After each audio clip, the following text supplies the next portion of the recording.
Okay, this is Camillus Lopez, and again, just trying to share a little bit about autumn himdag and what is autumn, all things autumn, and we're uh, coming up with a lot of issues.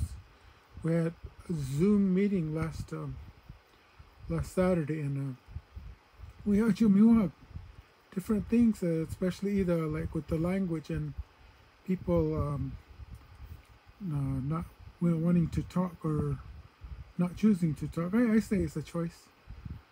People think that it's all about like privileged or whatever, but really it's a choice. If you really want something, you're gonna go out and get it, no matter what. You really need something. Right? Just kind of think of it as like falling in love. A long time ago, maybe you fell in love with something or someone, and this thing that happens. So it's kind of like that other person. You really want to know who they are. You want to know what kind of music they like. Want to know what kind of food they like. All that stuff and everything that has to do with that person. Anybody has information, you're gonna want to know, Hasja, because that's what in love is. It's the same thing with falling in love with autumn language. To really want to need it, you're gonna have to really go after it. It's not hard. It's just a lot of repetition. I think that people that live with people that speak the language, they have a better chance of being fluent. Whereas people that don't speak or don't live with anybody much, it's harder for them to learn.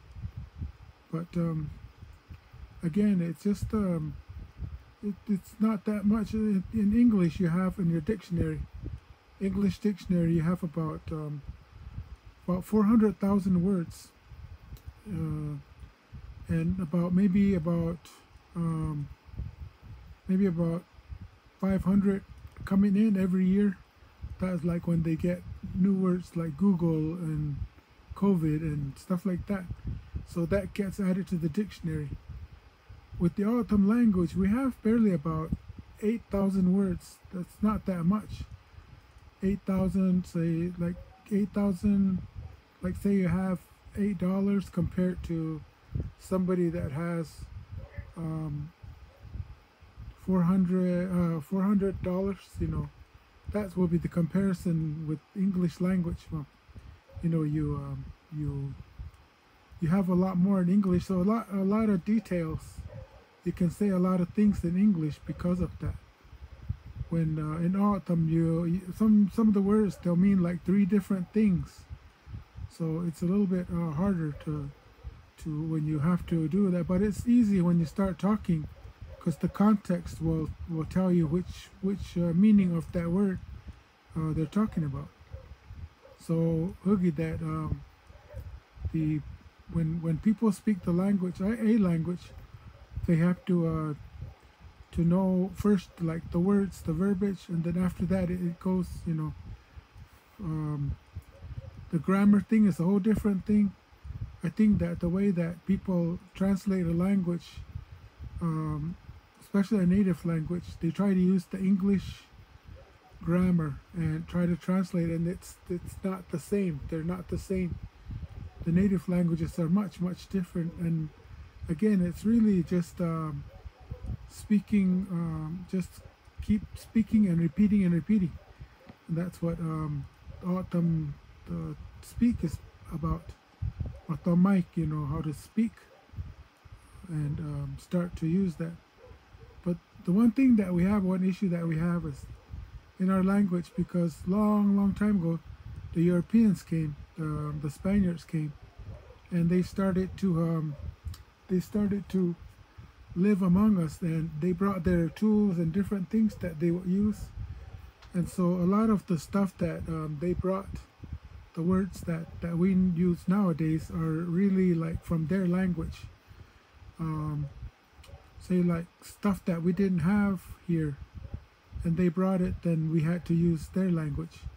Say like the word cabio. Cabio is a word, a Spanish word, comes from the word caballo. We called it because that's how we heard it, or that's how we first got them, or understood what they were. The horses, caballo.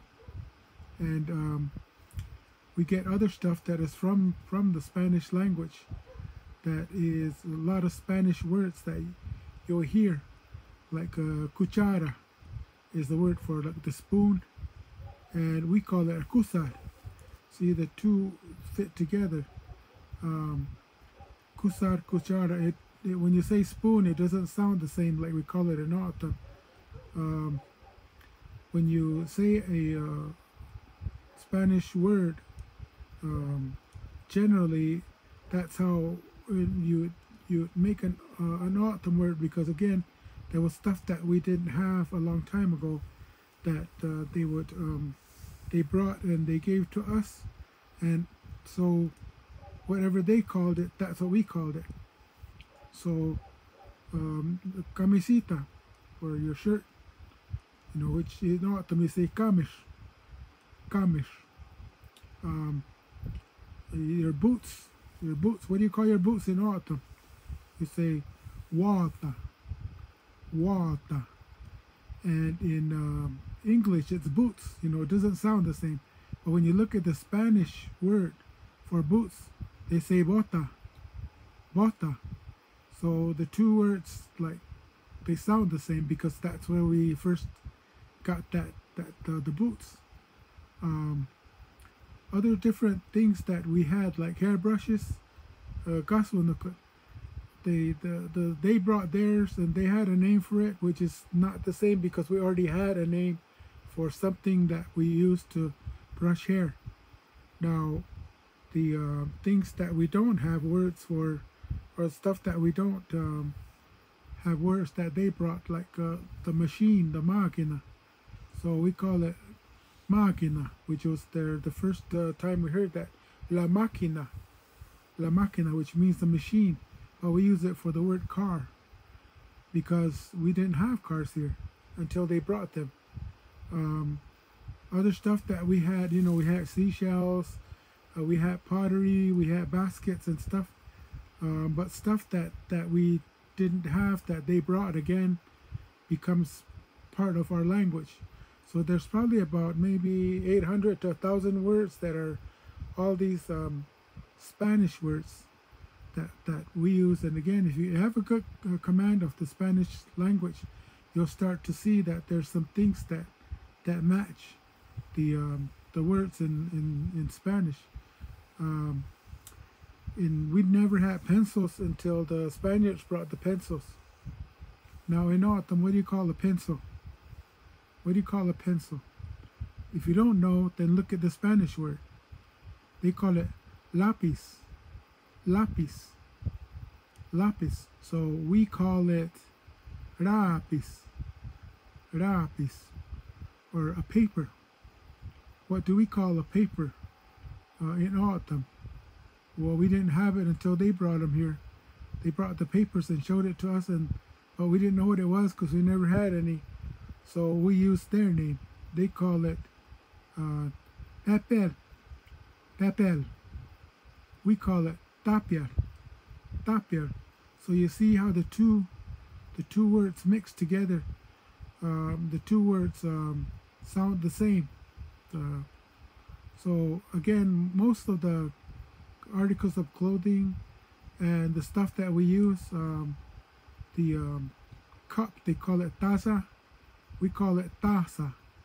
A step ladder, they call it escalador, and we shorten it and we just call it iskir.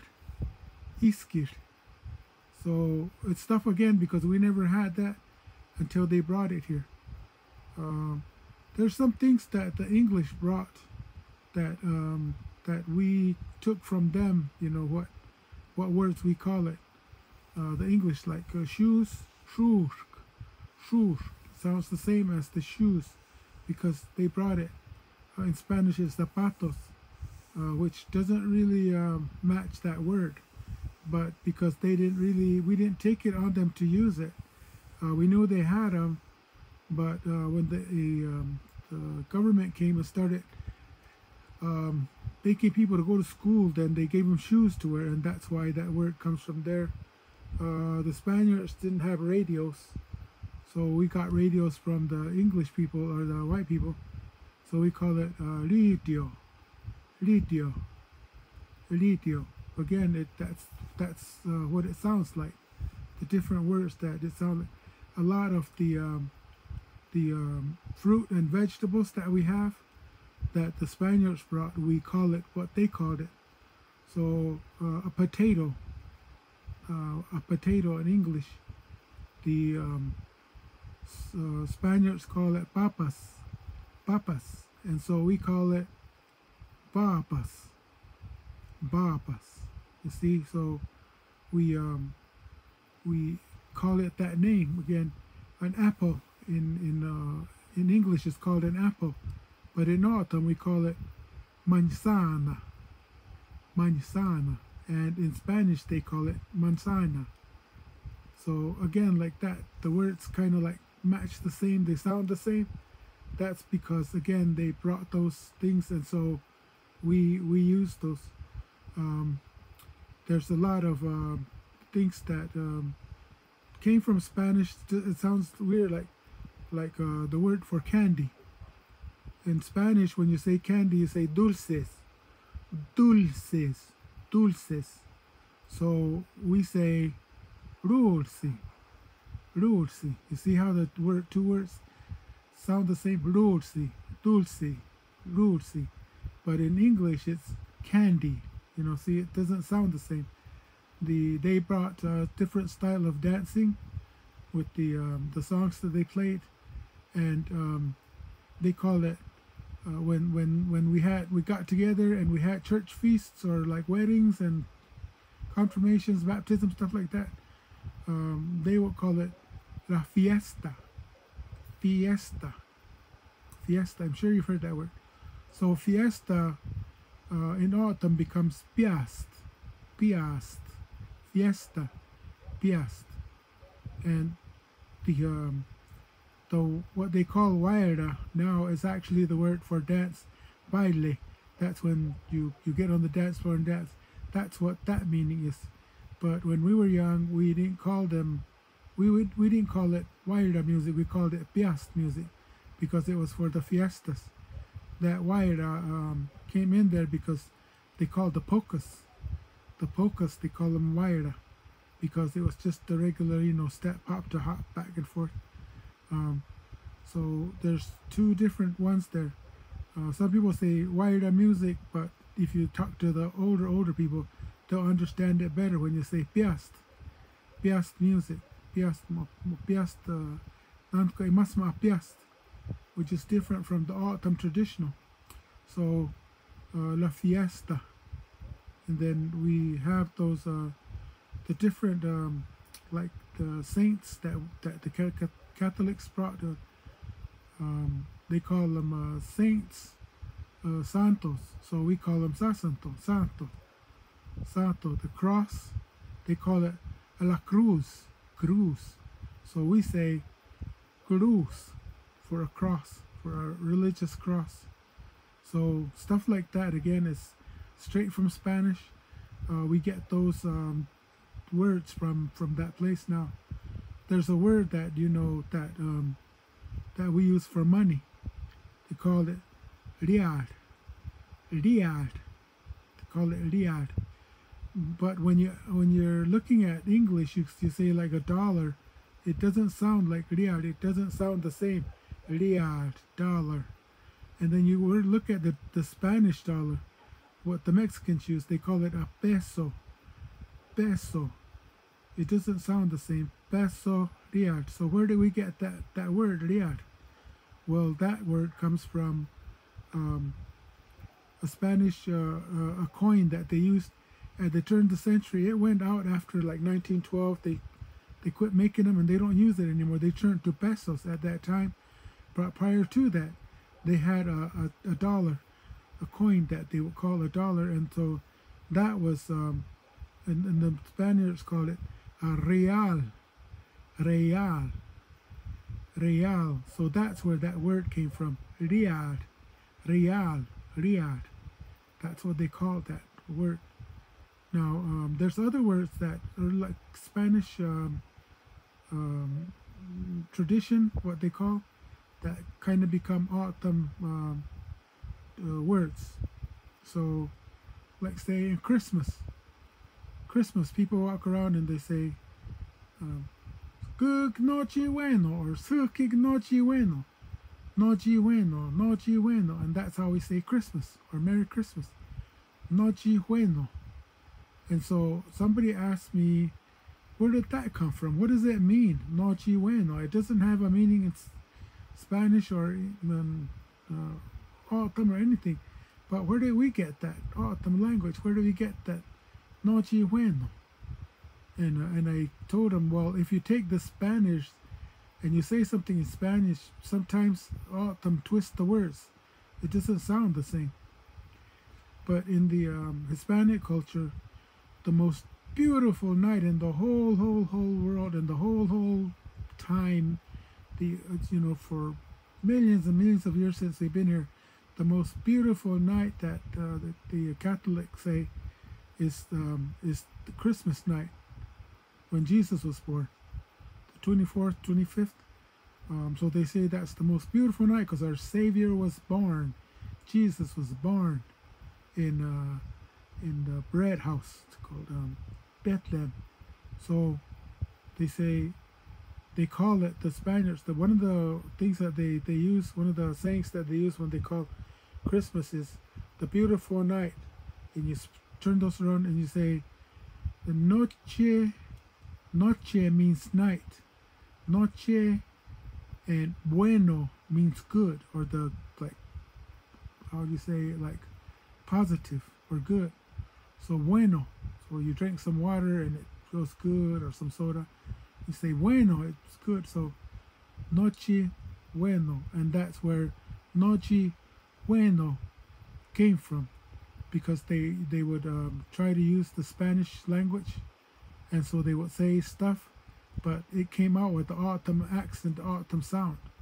So they say noche bueno when they say Christmas, because again, in the church and when they first brought it, the people there, the Catholics at that time say, "Oh, this is the most beautiful night in the whole world. Jesus is born in the Noche Bueno," and so that's why we call it Noche Bueno. So that's kind of some of the secrets about the language, that a lot of things you have to take. Taboya is a towel. In Spanish, it's say taboya, and other stuff that in Spanish you just kind of learn and see if them call it the same thing. A lot of the vegetables and the fruits and different things like articles of clothing that they will use the Spanish language, because again, like I said, we didn't have it here, and when they brought them, we just took their word and made it an autumn dialect, an autumn style, and so that's why we have that language. So, but again, like I say, you want to learn a language, you have to really immerse yourself in it. You have to really want it. First of all, you have to really want it. You can't just snap your finger and say, I am going to learn language. The other thing is that because autumn is very, very joyful and very, very happy, and people find a joy in mistakes, that if you want to learn the language, you have to realize, you have to know that people will laugh at you when you make a mistake. It's just funny. It's not a big thing. I'm learning to speak a little bit Spanish, and sometimes I say it wrong, and I laugh at myself because of, it wasn't right. But you get it, and after that, because somebody laughed at you, you won't want to make that mistake again. So then you'll do it. I've had people say, "Teach me how to speak autumn, but don't laugh at me, And I say, "Oh, I'll go find somebody else, because I promise I'm going to laugh. We're going to laugh." And so a lot of people, I help them with speaking. But again, if you really, really want to know, you really, really want to understand the language and know it, You need to immerse yourself. You need to go someplace where there's autumn there and be there at that place. It's not going to happen overnight. You're not going to learn it through a class. The class is just to give you the mechanics to use so that you can go out and do. But the rest of it is up to you. And like I said, if you know some little bit Spanish, you'll be able to understand the autumn words, or the autumn, some of the autumn things that you'll be taught. Especially, things like the Spaniards brought, which we didn't have here. Kino brought the cows, and the horses and the donkeys. That's why we don't call them with autumn names. We use Spanish names, and we call it after the Spanish, even though it sounds more autumn. Uro becomes uro, muro becomes mura, caullo. All those different words that came from that side, from the Spanish. I just wanted to mention that, start a little bit off on the language. We had a good Zoom meeting last Saturday, and talked with Pete Jackson. He's got a lot of stuff, and this is one of the things that we talked about, was that we were saying that the language is important. How do we get the people to start learning? Well, it's really up to them. I mean, you can say we'll give you $1,000 every year if you learn the language, or all the people that speak, but that's not really going to push anybody.